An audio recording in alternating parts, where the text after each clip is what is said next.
प्रणाम दोस्तों। जीवन में रंग पत्री जी के संग इस कार्यक्रम में आपका बहुत बहुत स्वागत है। हर अनुभव कुछ ना कुछ लेसन लेकर आता है, कोई ना कोई सीख देकर जाता है। आज हमारे साथ हैं सुजाता चौधरी जी, जो चंडीगढ़ से बिलोंग करते हैं और पीएनबी बैंक में एज ए ऑफिसर कार्यरत है। ध्यान करते भी हैं और ध्यान करवाते भी हैं। उनके साथ अनगिनत जो उन्होंने लेसन लिए, जो अपने अंदर बदलाव देखे, वो हमारे साथ शेयर करेंगे। तो बहुत बहुत स्वागत है मैम आपका इस मंच पर।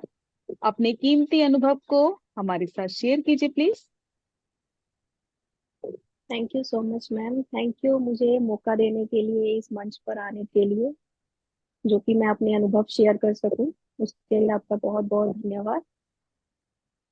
अ, अगर आप बात करें कि मेरी ध्यान की यात्रा कैसे शुरू हुई, तो मैं ध्यान में आई साल 2021 में। मेरे पेरेंट्स इन लॉ ने मुझे ध्यान के बारे में बताया। उस वक्त पीएसएसएम की ओर से जेटीटीपी के सेशंस चल रहे थे, जर्नी टूवर्ड्स ट्रू पाथ।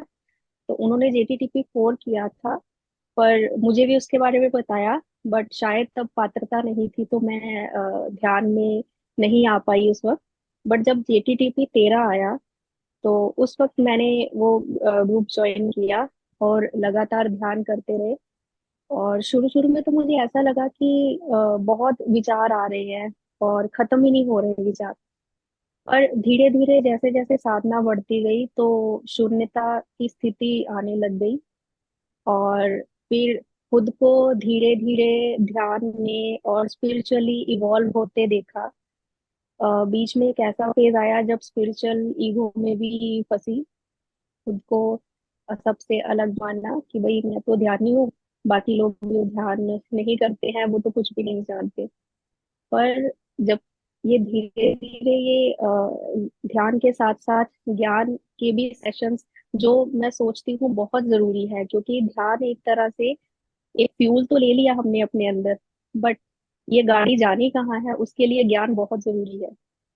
तो वो ज्ञान, ध्यान के साथ साथ ज्ञान के सेशन इतना जीवन में परिवर्तन लेके आए कि खुद को स्पिरिचुअल ईगो के उस जाल से ब्रेक होते ही देखा।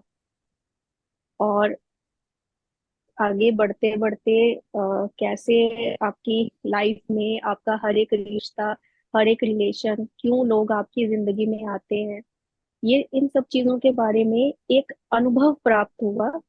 ज्ञान के साथ साथ एक अनुभव भी इन सब चीजों का मैंने पाया। जी।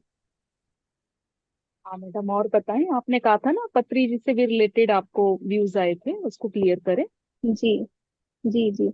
मैम, पत्री सर एक चेतना है। वो फिजिकली अभी हमारे साथ नहीं है, बट वो, उनकी चेतना हर रूप में हमारे साथ है। मैं उनसे 2 बार चंडीगढ़ में मिली तो जरूर थी, मिली मतलब सेशन अटेंड किए, बट शायद उतनी खुद को उस ऊर्जा के लेवल में मैंने पाया नहीं कि मैं उनसे बात कर पाऊँ।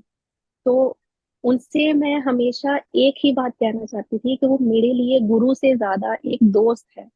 क्योंकि मैंने उनके जितने भी यूट्यूब पे मैंने उनकी उनकी जो उनको सुना है, तो उसमें वो एज अ फ्रेंड ही, जैसे एक दोस्त, अच्छा दोस्त आपको गाइड करता है जीवन में, मैंने हमेशा उनको वैसे अपने जीवन में पाया है।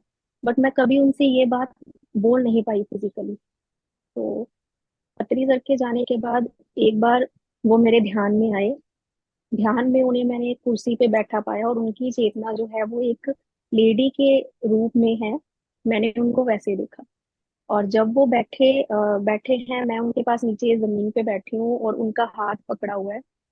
और इतना प्यार फील हुआ मुझे कि मैंने कभी ऐसा महसूस नहीं किया जो प्यार मैं उनका वो हाथ पकड़ के फील कर पा रही थी।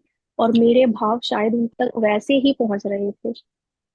और जब मेरी आंख खुली, बस उनसे कुछ विजडम शेयरिंग हो रही थी, कुछ ज्ञान की बातें हो रही थी जो अभी मुझे याद नहीं है। बट जब मैं उस ध्यान से उठी, और उठ के जब अपना फोन चेक करने लगी, तो उस फोन पे मैंने किसी का मैसेज देखा, हैप्पी फ्रेंडशिप डे। तो वाओ। इतना अच्छा महसूस हुआ, इतना अच्छा फील हुआ कि शायद जो चीज मैं उनको बोलना चाहती थी वो उन तक पहुंच चुकी है। और बहुत बहुत ही पत्री सर ने तो खुद से ही मिला दिया मैम। इतना ज्यादा काम होता है, इतना ज्यादा, मतलब ये जो चीज है ना, एक ब्लेम गेम की पहले उंगली दूसरों पे जाती थी कि इनकी वजह से हमारी लाइफ में प्रॉब्लम है। और अगर किसी बात को लेके हम बोले कि हमें पेशेंस रखनी है, मतलब पेशेंस की जगह एक एक्सेप्टेंस आ गई है मैम जिंदगी में, कि पेशेंस रख रख के ना एक पाइल ऑफ माउंटेन बन जाता है, मतलब बड़ा सा पहाड़ की बस कभी ना कभी वो फट ही जाएगा।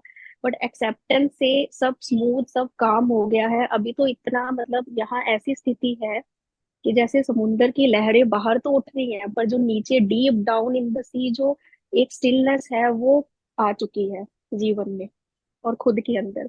अपने इमोशंस के लिए अगर मैं बात करूं तो इतना काम हुआ है अपने इमोशंस पर, कि गुस्सा, प्यार, हर एक इमोशंस, चाहे रोना चाहे दुख है, अब उसके लिए सिर्फ प्यार ही प्यार है। और उस इमोशन के लिए अब एक ऑब्जर्वेंस है, ना कि जजमेंट है। एक ऑब्जर्व, एक क्या बोलते हैं उस चीज को, कि क्लैरिटी हो गई है कि हाँ ये वाला ये इमोशन चल रहा है माइंड में। तो इतना स्टेबिलिटी, इतना स्टिलनेस आ गई है जीवन में कि खुद से ही मिला दिया है पिता ने। और मैम जी। आपने बताया कि आप ध्यान के बारे में भी सबको बताते हैं, उसको क्लियर कीजिए। जी मैम, मैम एक तो पत्री सर की ओर से एक पिरामिड जो ध्यान जगत है और spiritual India, spiritual science magazine है, तो ये सब्सक्राइब किया है मैंने। तो जब भी किसी को मौका मिलता है, स्पेशली मेरे अपना पेरेंट्स साइड कभी जाते हैं घर में या रिलेटिव से मिलते हैं, वो जीवन में जब बात करते हैं कि ये दुख चल रहा है या वो दुख चल रहा है, तो सिर्फ उनको यही ध्यान के बारे में ही बताती हूँ। और इवन मैगजीन्स भी उनको दे देती हूँ कि आप ये पढ़ो और अपने जीवन में बदलाव लेके आओ। क्योंकि जब जब ये उंगली उठती है दूसरों की तरफ तो उस वक्त हमें दुख ज्यादा होता है। बट जब ये चीज समझ आ जाएगी कि हम ये सब खुद ही सोच के आए हैं और खुद ही यहाँ आके हम लड़ झगड़ रहे हैं उस चीज के लिए, बट जब ये क्लैरिटी हो जाएगी तो वो जिंदगी में वो दुख खत्म हो जाएगा। जब वो उंगली दूसरों की बजाय अपने ऊपर आएगी तब समझ में आएगा कि हम ये खुद ही प्लान करके आए हैं और खुद ही इस चीज को लेके अभी यहाँ रो रहे हैं, जबकि यही हमारी सोल एवोल्यूशन का एक प्रोसेस है जिसे हमें एक्सेप्ट करना है। तो बहुत ही अच्छा, बहुत ही मतलब खुद को day by day spiritually evolve होते देख रही हूँ मैम। और एक एक्सपीरियंस जरूर शेयर करना चाहूंगी। इनर जर्नी का वर्कशॉप रहती है, तो इस बार की जो इनर जर्नी 22 जो की थी, अ, उस जर्नी में it was second last day. और जब दीप्ति माँ मेडिटेशन करवा रहे थे, तो उस ध्यान के दौरान मैंने स्वयं को माँ काली स्वरूप में देखा। और उसके बाद अर्धनारीश्वर रूप में खुद को मैंने देखा। और जब मैंने खुद को इस स्वरूप में देखा तो मेरे पूरी बॉडी पे जैसे 100 ऑफ आईज जो हैं, जैसे पूरी बॉडी पे वो ओपन हो गई हैं, ऐसे मुझे एक्सपीरियंस हुआ। और उस दिन के बाद जो मुझे यहाँ जो स्थिति महसूस हुई वो अभी तक यही है। और उसी की वजह से वो स्टेबिलिटी आई है। और ये सब सिर्फ मेरे अकेले या बोलो इस बॉडी की वजह से या मेरे ध्यान साधना की वजह से नहीं हुआ है, बट एक ग्रुप कॉन्शियसनेस की वजह से हुआ है।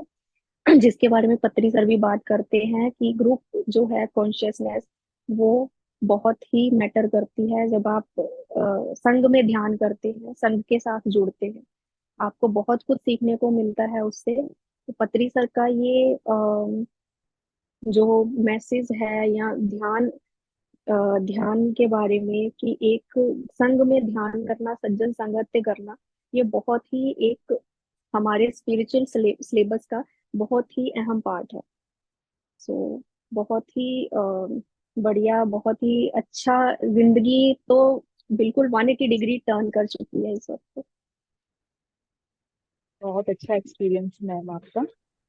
और सबसे अच्छी बात ये रही कि आप जो मैगजीन है उनको सब तक पहुंचाकर, जितने उसमें लेख हैं, स्पिरिचुअली लेख हैं, और जितनी शिक्षाएं हैं, क्योंकि इस तरह हम्म। से हमें समझ नहीं आता जब तक हम उनको पढ़े ना। तो आप ये बहुत जी। अच्छा काम कर रहे हैं। और दूसरा, ध्यान के बारे में सबको बता रहे हैं, और बहुत अच्छे रहे जी। एक्सपीरियंस आपके। इसी तरह से सीखते रहें, सिखाते रहें, ध्यान करते रहें। बहुत बहुत धन्यवाद मैम आपका। धन्यवाद। हाँ जी।